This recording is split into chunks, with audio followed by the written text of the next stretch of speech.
Welcome back to View from Brussels. Today in the studio, we're joined by a member of the European Parliament, Dr. Sergey Lagodinsky. Sergey, thank you for being here today. Thanks so much for inviting me. I want to speak a bit about the current position that Europe is finding itself right now, specifically about its traditional competitive advantage versus its new competitive advantage. As we know, Europe was originally built with openness and its standards. However, we're starting to see it push away towards deregulation and also trying to push more industrial policy. In your view, has the classic European economic model officially reached its peak, or are we starting to see Europe compete more globally without resorting to protectionism? I think that what's changed is the world around us. I don't think that our model has reached its peak. I think our model is adapting to what we're seeing around us. And what we're seeing is two things, at least. We are seeing a world order which is in disarray, which is imploding. On the one hand, we have aggressive powers like Russia around the corner, who are not only verbally aggressive but also, manifested in military actions. But at the same time, we have, of course, the American power eroding or changing itself and becoming less. It's becoming less partnership and more an adversarial. They're not talking about China as an enemy or Russia as an enemy, but but the language regarding Europe sounds like we were at least adversary, and that of course brings us under pressure, and also shows that we must reimagine ourselves. That we, as Europe, has to be more self-conscious about our own interests and plan and be more strategic and geopolitical in our outlook. With regards to the United States being a close strategic ally to Europe, from your point of view, how do you see this relationship evolving given the national security strategy of the United States? It's national security strategy on the one hand, but it's also a different view that is not the view that, I'm a transatlanticist. I entered my party, the Greens, and one of my missions was to make this party more open towards Americanism and towards partnership with the United States. Why? Because me and people like myself, in Germany especially, we believed that governments and administrations come and go, but the institutions and the democracy in the United States is solid and stable and will always be able to regenerate and to protect itself. What we're seeing now is an example of how one person or one team of a president can actually jeopardize a whole democratic tradition of a country. So what we're seeing now, it's not just about democracy, it's about a different way of looking at the world and at ourselves as partners, different way of looking at markets, and this is more aggressive. I wouldn't say that we as Europeans are more aggressive economically, but I guess it's posture and it's the thinking, posture, yeah. well, posture of ourselves, yes, is maybe a little bit more conscious of our interests, not just about our values, but the United States and the Trump government and that's our understanding, is looking more at competition, at bringing industries away from other markets and bringing them back to the United States. It's about protecting their workers, it's about protecting their industries, and that is important, especially nowadays in these weeks, also using AI and technology not only as a tool to share with others, but also as a tool to control others. I mean, you probably have seen the decision by the United States administration already twice to say that certain frontier models, so models that are very powerful, AI language models, they should not be shared with non-US citizens.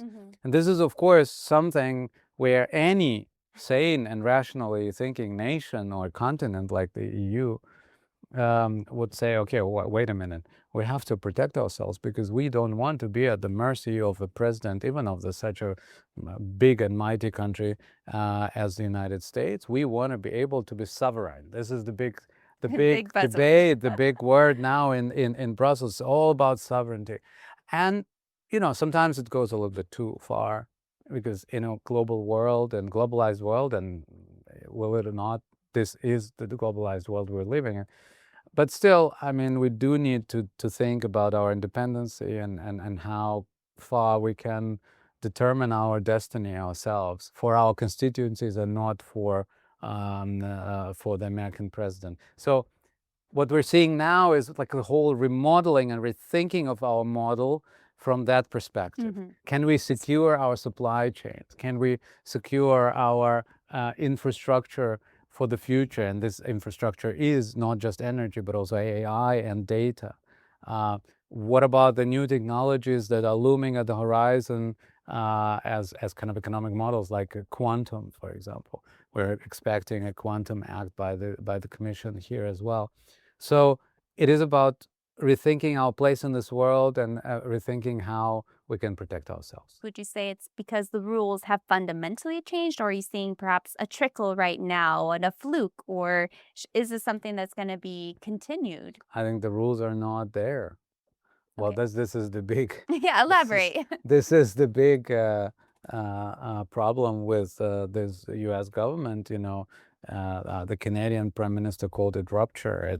It's about demolishing the rules and the agreements that we have been having after the World War II, where America was perceived and also acted as kind of a guardian of those rules. And we know that not all of those rules were followed by the Of course. the American government or America as a country. And we know that Europeans were not always, consequential in applying all these rules. But there was a consensus that there is a set of rules, there is a system of institutions like monetary institutions or World Trade organizations, and free trade was something which we should support and not combat with tariffs. And all of this is now being this being dismantled. And if there is void and there are no rules, then it's a very precarious historical momentum. Many things can happen. Wars do happen and can escalate. Economic mayhem can happen. And this very precarious time, we have the powerful technology of AI, which is being used and probably also in the future abused by the two big digital empires, as I would call them, the United States and China. And what we've seen with the decision not to grant those frontier models, I would call it, a digital imperialism, because you feel like EU is becoming a digital colony where the empire is determining you can use that and you can not use that. And this is something that we have to prevent. And we can only prevent this by being more assertive, being more agile, and more fast. Yeah, and well, within this digital empire that you see, or imperialism, then what should Europe aspire to have its role therein? We have to be honest, we are in a very difficult situation regarding innovation. We have not been able to develop our own capabilities with the same speed. Some people would say it's because of our regulations, but I don't think this is the case. This is the buzzword in this town is deregulation. Yes, and the omnibus. Omnibuses are driving through the streets. I don't know how many, 50 omnibuses are everywhere here. But to be honest, I mean, I was a rapporteur on AI Act Omnibus in one of the committees, and okay, we've negotiated a good package, a good deal. Do you think that by changing, I don't know, the 10 articles in AI Act, we're going to suddenly take the lead in AI But some would think that development? that's the case. Well, we've changed them. Are we now? Do we have our own ChatGPT? Do we have our own Anthropic? No, we had Mistral, and we have Mistral. And Mistral, by the way, doesn't say that they have problems with AI Act, as many AI companies here say. I think the problem or the challenges are elsewhere, and the challenges are in the realm of a common digital market, which we still don't have. You still need certificates and permissions in different countries for different digital products, which of course, means we are a big market, but it's so fragmented that we cannot use this power of the big market in this area. Number two is, of course, the capital. We have massive investment in compute and in all the digital industries and new industries, which comes mostly from private capital. It's not public capital. And the fact that American private and venture capital is more daring, is more adventurous, and it's not always good, but this is the way it is. Yeah. And we do not have that many capitalists and financiers who are ready to go into this direction. This is a problem, and we have to change that. Capital market union, for example, is one of the ideas that has been fluctuating here for decades, and we should accomplish that. So these are kind of like the little bricks that we have to be working on in order to accomplish something. You bring me to a bit to my next topic, because we can't speak about the capital market union without speaking about the Commission's proposed 28th regime and what that would mean for scaling small businesses across member states. Some critics are warning that it could be a race to the bottom and allow businesses to dodge local tax and labor laws. Do you think Europe can fix its economy and compete globally without hurting its own workers and starting a tax war between its own member states? I personally do believe it is possible. We would need certain reforms. We will not be able to do things without reforming and making more flexible some of our laws and regulation. I agree with that. Simplification is something that I think we can settle on. It's not deregulation, it's simplification. And at the same time, and the 20th regime, on which I'm also working together with my team, is an example for that. There are always ways of containing the risks for labor standards and for environmental standards. We can limit, for example, the application of the additional 28th regime to only governance structure or incorporation of statutes, but not expanded to labor laws. So, for example, saying that labor laws will apply in accordance with the place where the workers are working and not in accordance with the establishment seat of the company. This would already relieve us from a lot of those concerns. That means that nothing would de facto change for workers in Germany or in Sweden or in Poland. They will remain covered by the labor laws where they work, just as they are now. On collective rights, we also can uphold very high standards despite this innovative 28th regime. So I think it is possible to find a solution, and many of my colleagues actually agree. We are at the beginning of negotiations. There is also a proposal not to do it as a kind of an additional full regime, so not as a regulation, but maybe introducing something like national legal forms that would be more compatible and would harmonize with each other. We just recently heard that there is a number of countries that would go down that path for legal reasons for now. So being more of an opt-in?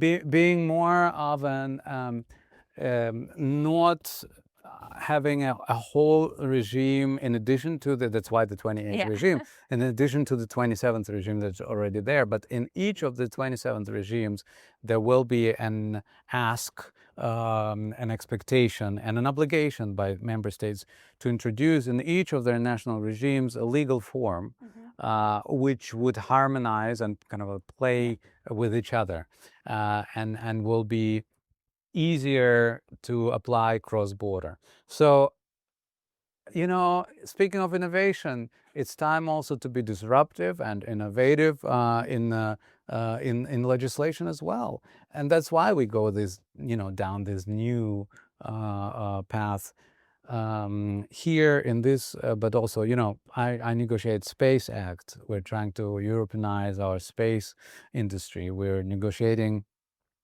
Innovation Act, which would be on top of the 28th regime.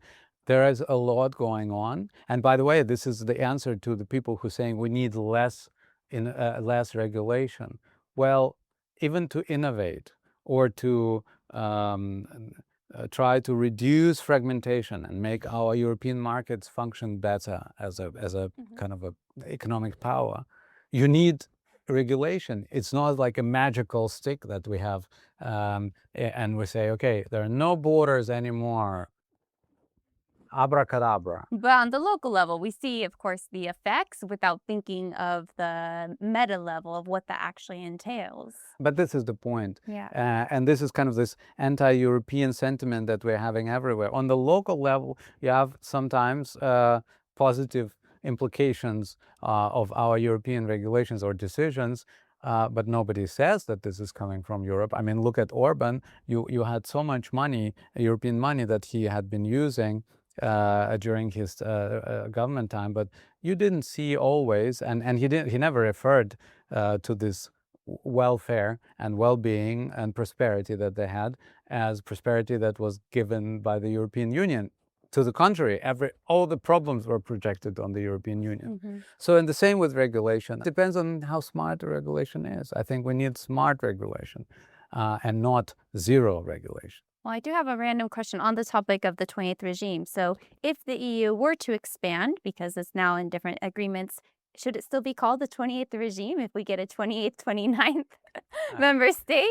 I mean, it's just a question. Yeah, I mean, the 28th regime is also kind of a colloquial term for that. I'm not sure the name is. I'm looking at my advisor who is sitting here. Just I don't know if it's been asked before, so I thought I would get that out. Yeah, it's an interesting question, but it's, okay, it will be 29th regime or the 30th regime. I think the point is it should be an innovative regime, a regime that would make life for startups and scale-ups easier, because for now they are desperately looking for some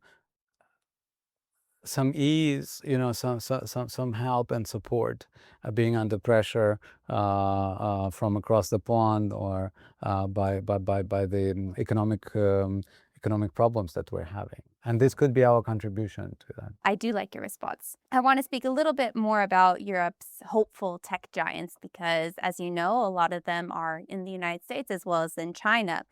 As a lawmaker, what do you see as the primary blocker as to what is going to prevent Europe from actually honing and achieving its tech giants at home? One issue is what I mentioned. I mean, we need a lot of capital and a lot of compute power in order to generate our own frontier models, for example. There are different models. There is economic models of how to get there and get competitive. And some people, and myself included, we used to say, maybe we don't need our own ChatGPT. Maybe we don't need, the big, massive gigafactories. Do you think that's the case, though, that Europe doesn't need it? I think, for me personally, the answer to this question changed after the Mythos situation. I don't know whether you and your viewers all context.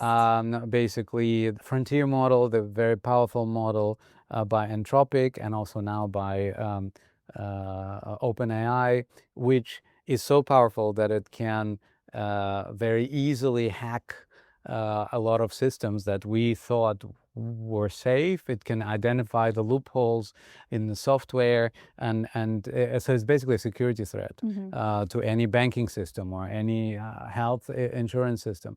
And by having that, our partners or adversaries, depending on whom we're talking about, because China is going to be there in 6 to 8 months as well, can be a threat to ourselves. And by not having such system, we also don't have a tool to identify our own weaknesses in the software so that we can repair that and be prepared for attacks by countries who don't mean good with us. So the fact that we don't have such models becomes a national security deficit. And to catch up there, we have basically only two options. Number one is, basically suck up to one of the digital empires and say, okay, dear Mr. Trump, let's be friends, and which is fine. Hmm. But then, of course, the cost will be that we will be totally dependable on what Trump wants. And he just said a couple of days ago that if we implement our current digital legislation, or if we want to introduce a digital tax, for example, Yes. because many of the big tech, American big tech, is not taxing Yeah. their profits from advertisement, for example. He said that then he will impose 100% tariffs on us. So this blackmailable situation will only deteriorate, because this will be a matter of national security.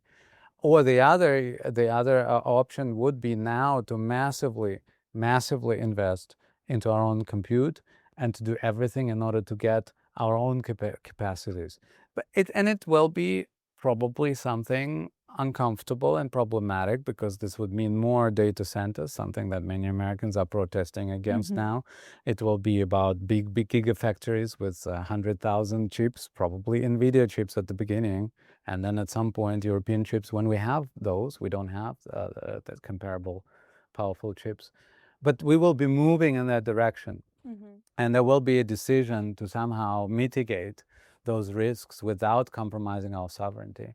So I would prefer the second solution, but this would mean mobilizing a lot of equity, a lot of money. It would mean also regulating data centers so that the data centers do not emit CO2. And it is possible. We just today spoke to a number of companies who said we have data centers who are net zero emittent. They don't emit anything. And that would also mean that it will take time. It's a difficult situation. I'm coming back to what I started with. Yeah. We are in a geopolitically difficult situation, but I do think that the mindset have changed. And would you say yours specifically, as well as a lawmaker, has changed? Yes, this Mythos incident, and also the fact that the Trump administration decided to basically turn Europe off from this particular model shows that it's no more about business or economic prosperity or innovation. It is about national security. You bring us to our next and final topic, which is security, because we can't speak about deficits without speaking of Europe's military and security deficit. Coming up is the NATO summit in Ankara, where Turkey is positioning itself as an indispensable military shield for Europe. However, structural disagreements over rule of law complicate deeper political ties. Given your background working as chair of the Parliament's EU-Turkey delegation, how do you view this and the NATO summit specifically taking place in Ankara? Look, I've been working on with our partners in Ankara for 5 years during the last term. I don't have this position anymore. I focus more on the Eastern Partnership, Ukraine, Moldova, and Caucasus. But during the 5 years, I personally have experienced this, being torn, because I consider myself a friend of Turkey and of Turkish people. I think this is an admirable and a very important partner. And at the same time, of course, this government under President Erdogan has chosen a trajectory which I think is against from a lot of fundamental rights that we're sharing, and we have seen this deterioration of democracy during those years. And here we are again. I mean, this is a new world, and we know how indispensable Turkey is, for example, in our attempt to protect, in our operation to protect Ukraine from assault by Russia. And Turkey was a reliable partner for Ukraine. Turkey is an important partner in the Near East. It's an important, as they call, corridor, the Middle East corridor, something like that would substitute the Russia corridor, which we cannot use anymore, but which will allow us to communicate and trade with China and with the Middle East. It's a difficult combination, but I think one thing is for sure, and this is something that I keep doing it, and just recently spoke with the ambassador from Turkey and spoke very openly and honestly. we will not stop criticizing if we see problems. I was at the court proceedings of Mr. Kavala, who is one of the biggest, or used to be one of the biggest donors for civil society in Turkey, and he's now in prison, has been in prison for years. Those circumstances, and all the partners whom I met, the ministers whom I visited, they knew that before I went there, I went to the prison and I visited and paid my visit and my tribute to this very admirable man. And there are many people like those. So this is very unfortunate that a country and a civilization like Turkey is now, going backwards regarding many of the fundamental rights and democratic principles. But we are living in a world which is complex. And in this world, Without rules, as you mentioned. without rules, but also with ambivalences that probably we wouldn't choose if we could design the world to our liking. And in this world, we have countries with whom we work, like Turkey, who is a member of NATO, who are not fully democratic countries the way how we would understand it. And that makes our job complicated. It makes the job of any politician complicated, any member of parliament complicated. But it doesn't mean that we stop cooperating. We will need to find a mode of cooperation that will be honest, where we know we rely on each other, but we also can criticize each other. And we can follow our own values and our own interests. And it's incredible that I will have to speak in the same terms that I spoke about Erdogan, about our American partners. That was something I was thinking about as well. Because this is, we're not there.